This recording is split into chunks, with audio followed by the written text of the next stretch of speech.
Hello guys, welcome to Talkies Today channel. Hello guys welcome back to Talkie Story channel. Hollywood సినిమాలంటే మనకి అద్భుతమైన visuals, gripping stories గుర్తొస్తాయి కదా! కానీ అప్పుడప్పుడు కొన్ని ఆణిముత్యాలు కూడా మనకు తగులుతూ ఉంటాయి. సినిమా బాగోపోతే మనం ఫ్లాప్ అంటాం లేదా అట్టర్ ఫ్లాప్ అంటాం. కానీ కొన్ని రాడ్ సినిమాలుంటాయి. అలాంటిదే అమెజాన్ ప్రైమ్ వీడియోలో తెలుగులో స్ట్రీమ్ అవుతున్న 'కోయోటెస్' సినిమా. అసలు ఈ సినిమా స్టోరీ ఏంటి? డైరెక్టర్ మనకి ఎలాంటి రాడ్ దించాడు అనేది ఈ రివ్యూలో డీటెయిల్‌గా డిస్కస్ చేద్దాం. సో వీడియోని గనుక మీరు ఫస్ట్ టైమ్ చూస్తున్నట్టయితే వీడియోకి ఒక లైక్ చేసి, కామెంట్ చేసి, హైప్ కనిపిస్తే హైప్ ఇవ్వండి. ఇలాంటి మూవీ అప్డేట్స్ కోసం మన టాకీస్ టుడే ఛానల్ అయితే సబ్స్క్రైబ్ చేసుకొని పెట్టుకోండి. ఇంకా లేట్ చేయకుండా వీడియోలోకి వెళ్ళిపోదాం. Let's get started. ఇక ఈ సినిమా కథ విషయానికొస్తే కాలిఫోర్నియా అడవుల్లో ఒక భయంకరమైన మంటలైతే చెలరేగుతాయి.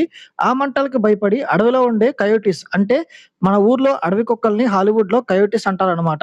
అవి ఆకలితో ఊరి మీద పడిపోతాయి. హాలీవుడ్ హిల్స్‌లో ఒక పెద్ద కోటీశ్వరుల ఫ్యామిలీ అయితే ఉంటుంది. సరిగ్గా అదే టైంలో కరెంట్ కూడా పోతుంది. ఇంటి ముందున్న కారు మీద చెట్టు పడిపోతుంది. బయటికి వెళ్ళే దారి లేక ఇంట్లోనే ఇరుక్కుపోయిన ఆ ఫ్యామిలీని ఆ అడవి కుక్కలు ఎలా వేటాడాయి? వీళ్ళు వాటి నుంచి ఎలా తప్పించుకున్నారు? అనేది ఈ సర్వైవర్ థ్రిల్లర్ మిస్టరీ స్టోరీ. ఈ సినిమా పాజిటివ్ పాయింట్స్ ఏంటో ఇప్పుడు చూద్దాం. ఈ సినిమాలో ఉన్న పాజిటివ్ పాయింట్స్ వెతకడం అంటే గడ్డివాములో సూదిని వెతికినట్టే. ఎక్కడ కూడా ఒక పాజిటివ్ పాయింట్ కూడా లేదు. ఇక మైనస్ పాయింట్స్ చూసుకున్నట్టయితే తెలుగు డబ్బింగ్ చాలా వరస్ట్‌గా ఉంది. డైరెక్టర్‌కి ఇది హర్రర్ సినిమా చేద్దామా? లేక డార్క్ కామెడీ సినిమా చేద్దామా అని ఆయనకే ఒక క్లారిటీ లేదు. సో ఒక పక్క కుక్కలు మనుషుల్ని చంపుకొని తింటుంటే, ఇంకో పక్క పక్కింటోడు తన పెంచుకుంటున్న పిల్లి కోసం ఏడుస్తూ పిచ్చి పిచ్చి కామెడీలన్నీ చేస్తూ ఉంటాడు.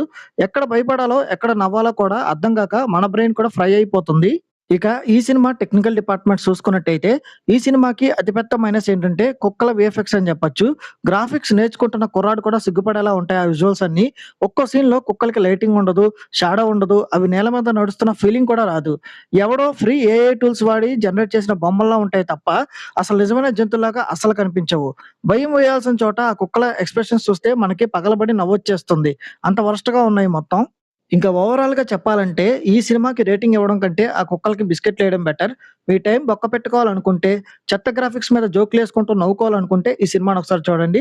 లేదంటే ఈ సినిమాని స్కిప్ చేయడమే బెటర్. ఈ మూవీకి మన టాకీ స్టూడియో ఛానల్ వారు ఇస్తున్న రివ్యూ రేటింగ్ 1.5/5. ఇది నా ఒపీనియన్ మాత్రమే. ఈ సినిమాని మీరు ఆల్రెడీ చూసినట్టయితే, ఈ సినిమా మీకెలా అనిపించిందనేది కింద కామెంట్ సెక్షన్‌లో మెన్షన్ చేయండి. ఇంకెవరైనా మన ఛానెల్‌ని సబ్స్క్రైబ్ చేసుకోకపోతే ఇప్పుడే సబ్స్క్రైబ్ చేసుకోండి. వీలైతే పక్కనున్న బెల్ బటన్ కూడా ప్రెస్ చేసి పెట్టుకోండి. కుదిరితే హైప్ కనిపిస్తే హైప్ ఇవ్వండి. వీడియోకి ఎక్కువ రీచ్ వస్తది. ఇలాంటి ఇంకొక మంచి మూవీ రివ్యూ అప్డేట్‌తో మీ ముందుకైతే వచ్చేస్తాను. Thanks for watching. జై హింద్.